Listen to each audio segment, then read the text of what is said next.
It's an amazing opportunity. And something completely different. I work for the Youth Sport Trust, and it's not something that we have ever run before.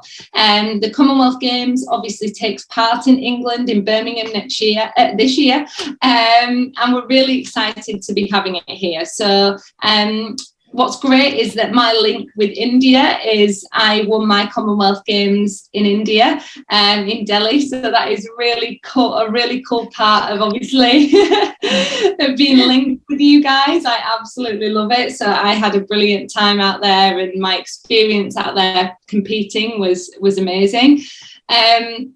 Last time I worked with Sandhya and Sitel's school, and I worked with the students there, and they were brilliant, asking lots of questions, really engaged, and it was great to talk to them. Okay, so I'm going to start by showing you a video of myself playing badminton. So obviously badminton was my sport, and something that I loved for many years. I'm going to show you a little clip for 2 minutes of me playing, and then I'm going to tell you a little bit about myself and my story. So this is the top Malaysian pair in the world. So they were #1 in the world at men's doubles and women's doubles. This is me and my partner playing mixed doubles. And this is the final of the Commonwealth Games out in India. So in your hometown. Trying to do the soft fade outs in there. That's in New Delhi? So this was Delhi. So Yes.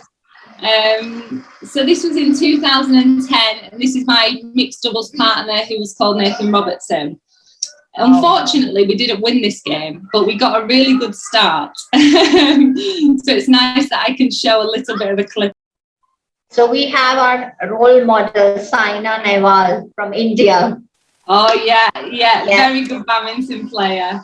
Yes. And it's PV Sindhu, isn't it? Yes, now it is PV Sindhu. So they're both very popular. She's also very, very good. Yes. Okay, brilliant. So that's just me playing a little bit of badminton, guys. And obviously, like I said at the beginning, this is something that I started playing badminton from a very young age. So can you see the pictures on the screen, guys?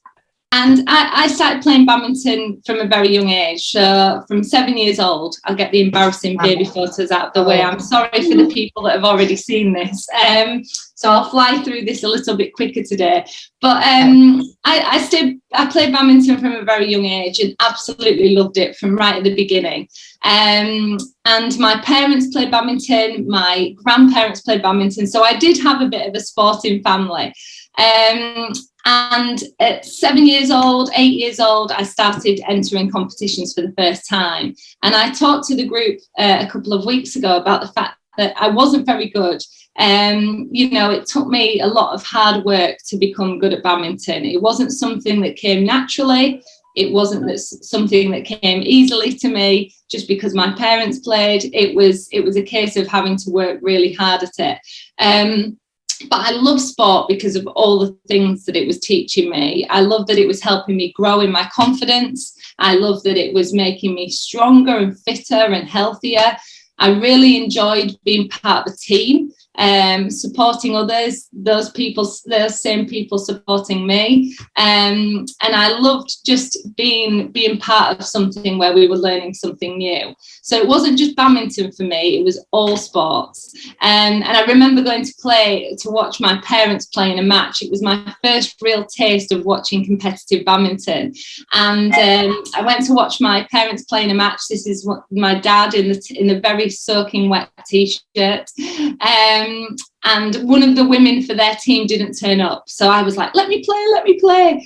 And of course the other team didn't want to let me play. They said I was too young, I wasn't good enough, so I couldn't play. And I was really upset. I was like, please, come on. And I think they realised that if they didn't let me play, the match wasn't going to go ahead.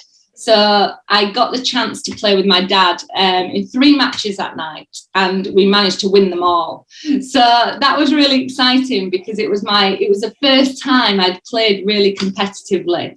And I said to the group last week, I'm not sure how much work I did. I think I probably just stood wafting my racket around smiling because my dad changed his t-shirt. after every single match, and that's how sweaty he got. So I probably didn't help him much, but again, I just really enjoyed getting the opportunity to play. As I said, one is your dad in the picture? Which one is your so dad? my granddad is the one in the middle outside playing badminton, which is very hard to do in England. And my dad is the one in the very, very sweaty t-shirt with the mustache. I asked because it was written USA, that is why. Okay, yeah. So my dad played for a long time too. And during primary school and high school, I just tried all sports. So it didn't matter what it was. I just loved being a part of competing and trying my best. And teachers were brilliant in helping me do this, in really motivating me and really inspiring me, regardless of whether I was good at it or not, just really trying to improve. And that's what really helped me through my school life.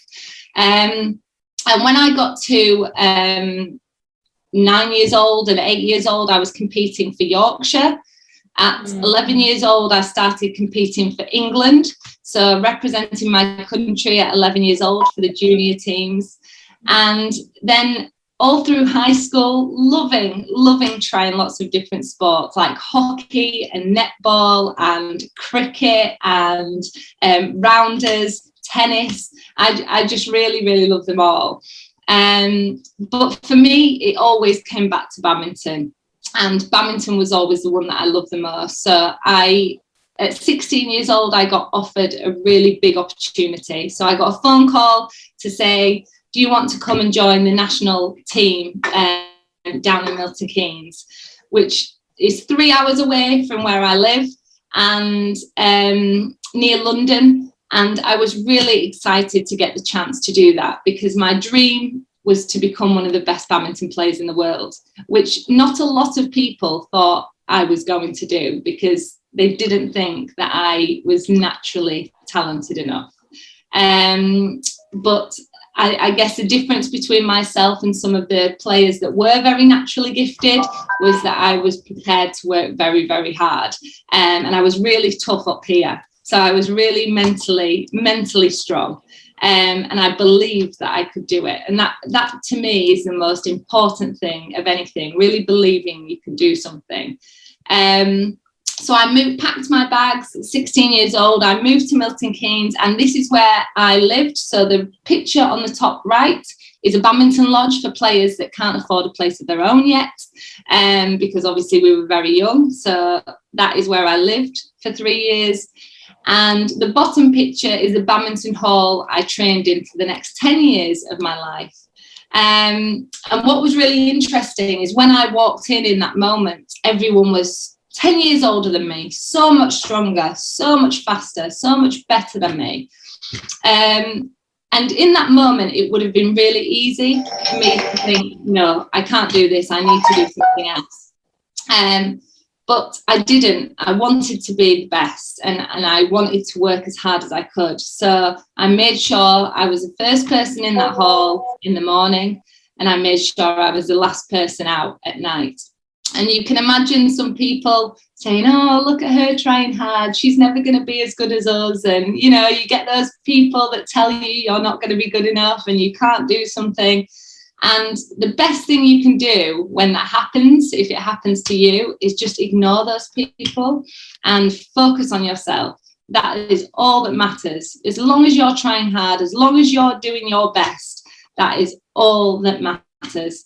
And that's exactly what I try to do, just do my best. And within a year, I managed to close that gap between myself and players that were 10 years older than me.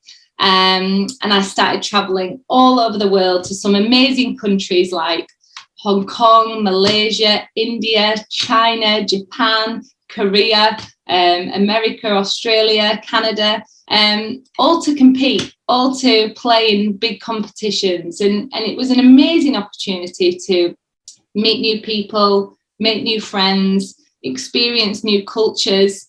And I feel very, very lucky that I was able to do that.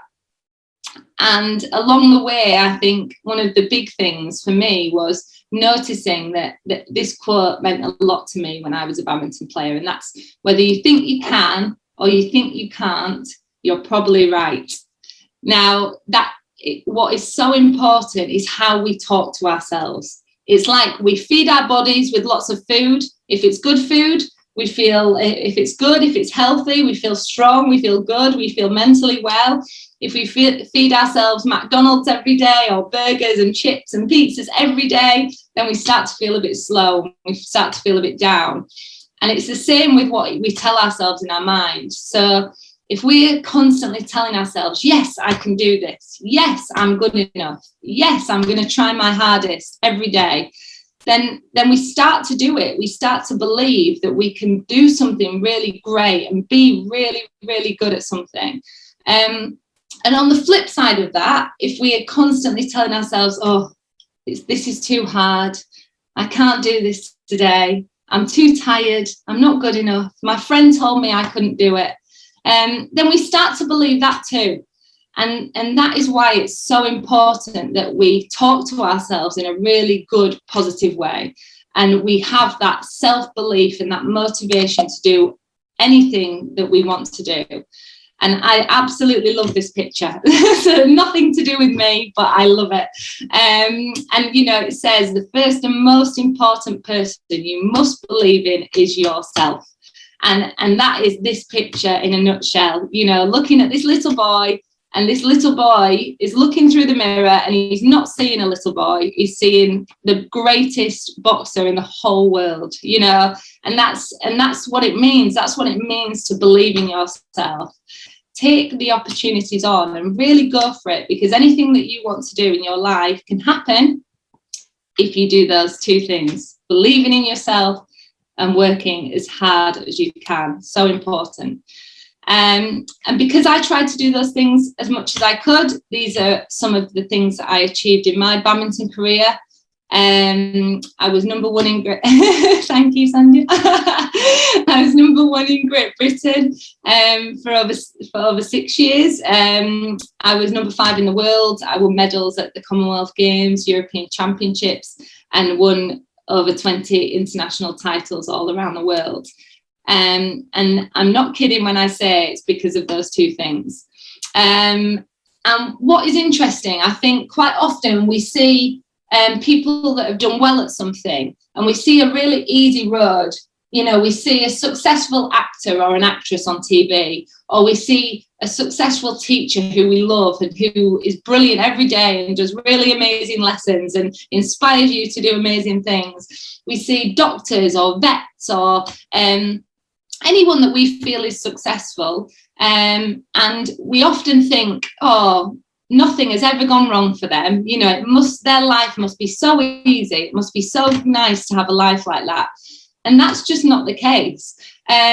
Everyone has been through very, very difficult times. Everyone has been through very challenging times where they've had to do something that they've not wanted to do, or be involved in something that they've not wanted to be involved in, or something's affected them in a really big way.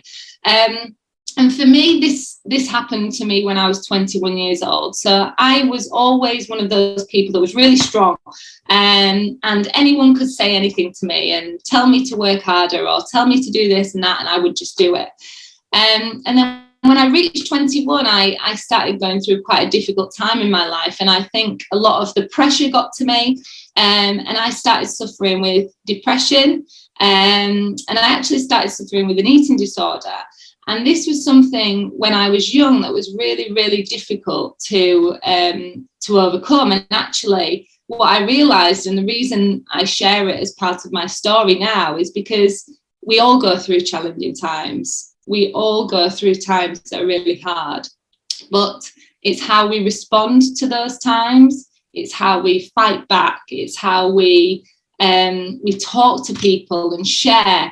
Not only when we're going through brilliant times and everything's great, it's really easy to share those times. What's not so easy is to talk to people about when we're not feeling good and when things are hard and when we're struggling. And that is the most brave thing you can do. And that is really, really important. And the reason I talk about this now is because I was suffering for 3 years and I kept it completely to myself. And that was the biggest mistake I could have made. And it wasn't until I started sharing what I was going through and telling the people that were close to me and that love me, and it doesn't matter whether it's a friend, a teacher, a family member, a carer, whoever it might be, as long as we're talking to someone about the good times and the not so good times, that's what's really important, because we all go through them. And often you'll see your teachers, you'll always see your teachers looking good and strong and happy, but they're exactly the same. You know, they will go through these challenging times too, and it's important that we share those. And these are some of the people that have helped me along the way. So lots of different people, from my mum and dad are in the top left corner. And when I used to go on long trips away, 3 weeks sometimes I used to be away for, and I found that really challenging. I found that really hard because it was a lot of time away from family and friends, and I missed them. So that was hard for me sometimes, but equally I was very lucky to get the opportunity that I did. I talk about my friends, so my friends who supported me as I was playing, the sponsors, so who funded us to travel all over the world, because I wouldn't have been able to do that without the funding from people. My school, who let me enter these tournaments and sometimes have to leave a little bit earlier to go and play in competitions. The bottom right picture is an arena out in Japan. Now, one of the questions I was asked by the group the first time I ran the session was, where did you enjoy playing the most? And in England, badminton isn't one of the biggest sports. Football is our biggest sport.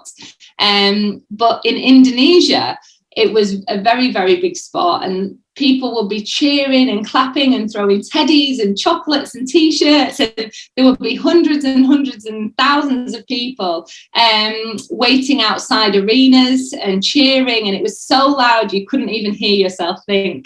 And that, I loved playing in that atmosphere. That was one of my favourite places to play. To teammates, so the picture in the middle is my teammates. I talk a lot about this because sometimes, you know, everyone on this call is different. We're all different, and we will love and we will like some of the people that we work with in school, outside school, when we go on to get jobs. And sometimes we won't get on with everybody. That's normal. It's normal not to get on with everybody we meet or see things in exactly the same way. But what is important is to learn how to work with those people. So not take ourselves away from opportunities because somebody else is there that maybe we don't get along with as well as we hoped we would. And that was the same for my teammates. Did everybody get on in this team? No. But we found a way to work together. We found a way to motivate each other and to drive each other forwards. And that's what's really important. And now to the end, what I do now. So obviously traveling up and down this country, working in lots of different primary schools, in secondary schools, universities and colleges, on lots of different programs that all involve sport in some way, and because sport has changed my life in such a big way, so it's something that I really enjoy doing now. And I want to leave you on this. So this is the last part of my story, and the biggest part in a huge way. So your comfort zone is the bubble that comes around you, that forms around you. And that's where you're comfortable. That is where your friends are, your family are. And that's where we're just happy, we're comfortable, but we're not pushing ourselves in our comfort zone. When we step out of our comfort zone, that is where the magic happens, okay? And stepping out of our comfort zone means pushing ourselves that little bit further, okay? And that might mean being as simple as answering a question in a lesson that you don't ordinarily answer a question in. So as an example, the lesson I struggled the most in at school was maths. So I would be very, very quiet in maths. So that would mean actually trying to answer something, because sometimes rarely, but sometimes I had the right answer.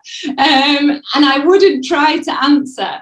And if someone said the right answer and I knew it, I'd kick myself. I'd be annoyed that I hadn't given myself the opportunity to do that. So I mean pushing yourself that little bit further. So whether that's spending time with new people, making new friends, even though we're comfortable with the ones that we have, helping someone that we don't know, anything it could be, but it's just trying to step out of that comfort zone. So at the end of the day, you feel proud of yourself in some way.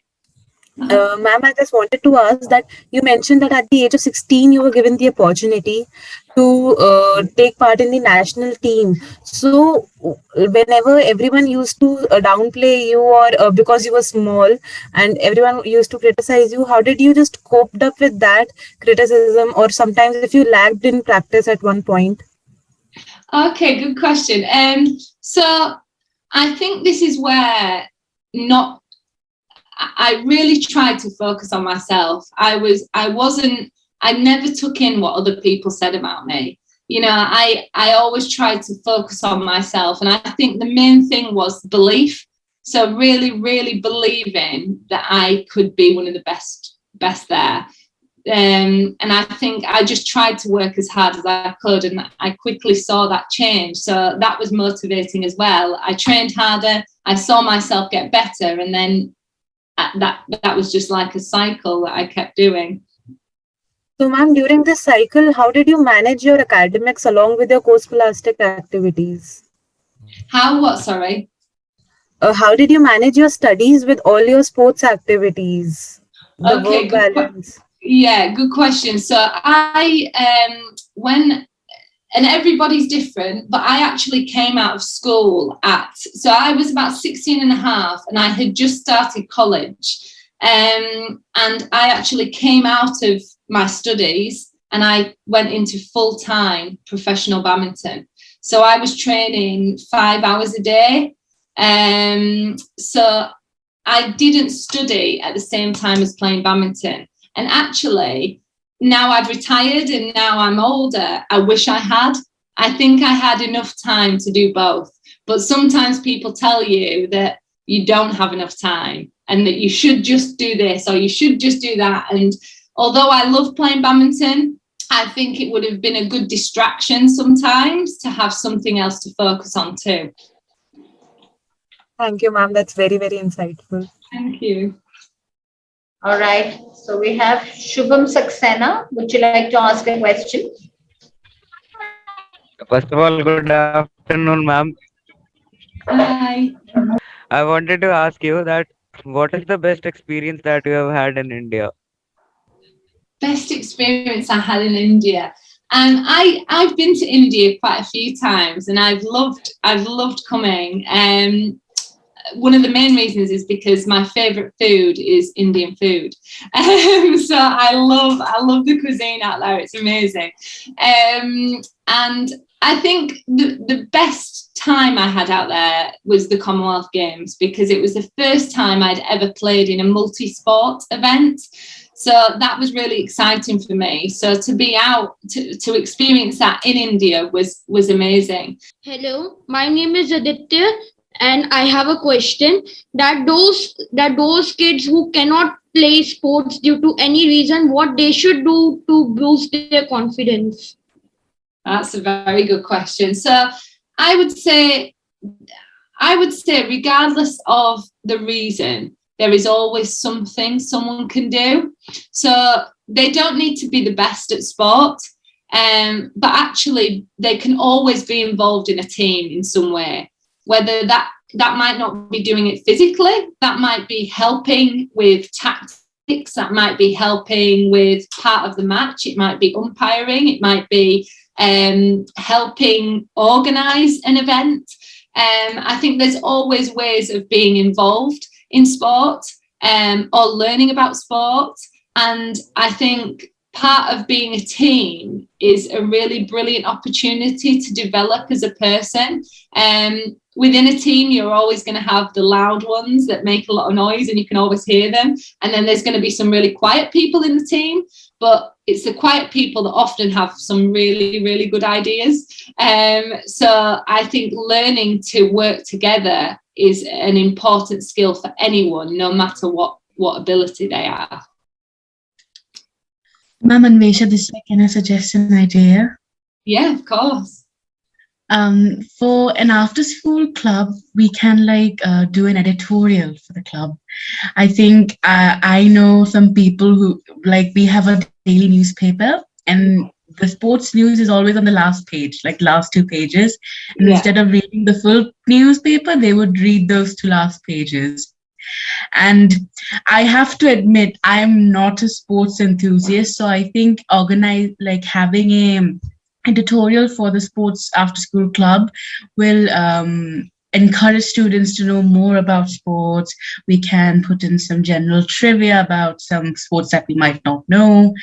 And I think that will be a more collective group work where everyone can research and also contribute their ideas. I love that. And did you say? Yes. How you say it? I love that idea. I think that's a great way of bringing everyone together as well, and being able to see it in different ways and not just being involved in the actual sport itself. Because actually the Commonwealth Games, the reason I'm talking to you isn't because I want everybody to love sport or need to, be involved. It's about understanding the skills, I guess, and the qualities that it takes to do something well, no matter what you decide to do in your careers or your life. And that's where we can explain to people, right, why will this help to get involved? What could you benefit from this? Why is it good to be part of a team and get the school together to do something great? So yeah, I really like that idea. Someone else had their hand up then. We've probably got time for 2 more. Good afternoon, ma'am. Hi. Hi. This is Rain this side. So there are few sports that are not common in India. So we can actually start it at this age, and actually till the future we can make it a progress in these sports, like that of baseball, which is actually not at all played in India, or even you can say lacrosse. Okay, yeah. So giving knowledge about that sports, starting to learn that sports can actually help benefit us in the future run. Yeah, nice. That's great. Thank you for sharing that. That's brilliant. I'm going to go last one. I'm struggling to pronounce your name. You were in my first session. Ojaswi. You know who you are, you nodded. Yeah, Ojuswi. Yes, ma'am, I'm Ojaswi. Ma'am, we can do like this, that we should discuss that what kind of sports of skills that develop our sport. That what kind of skill develops from which sports and how it is helpful for us. For an example, like archery develops our concentration. Yeah. Yeah, I love that. Just where, talking about why it's good and what skills you need to be involved in certain sports. I think that's brilliant. Guys, I just want to say a massive thank you for this morning, afternoon where you are. I just want to say a massive thank you for being part of this. Well done on being selected first and foremost. I've loved being able to get the opportunity to speak to you all today. I've seen lots of smiling faces, which always makes my job a lot easier. And I really hope to work with you again. I'm looking forward to hearing from your teachers all about your plans for your after school clubs, your festival of sport. Hopefully COVID will get us in a much better place soon, and we can get back to school and we can make these things happen. But I'm looking forward to hearing some updates. So I just want to say a big thank you. And actually, before we finish, I would love if everyone can put their cameras on so I can take a big picture of everyone. I will have to take 2 pictures because you're on 2 pages. But if everyone can do a big smile and put their camoras on, so I can put it on. If everyone... And can we all say thank you to Jenny in our traditional Namaste way? Oh, thank you. Thank you, ma'am. Thank you. Yeah, thank you, Jenny, for a very wonderful session. And I'm sure it has left us all inspired and thrilled. Thank you so much.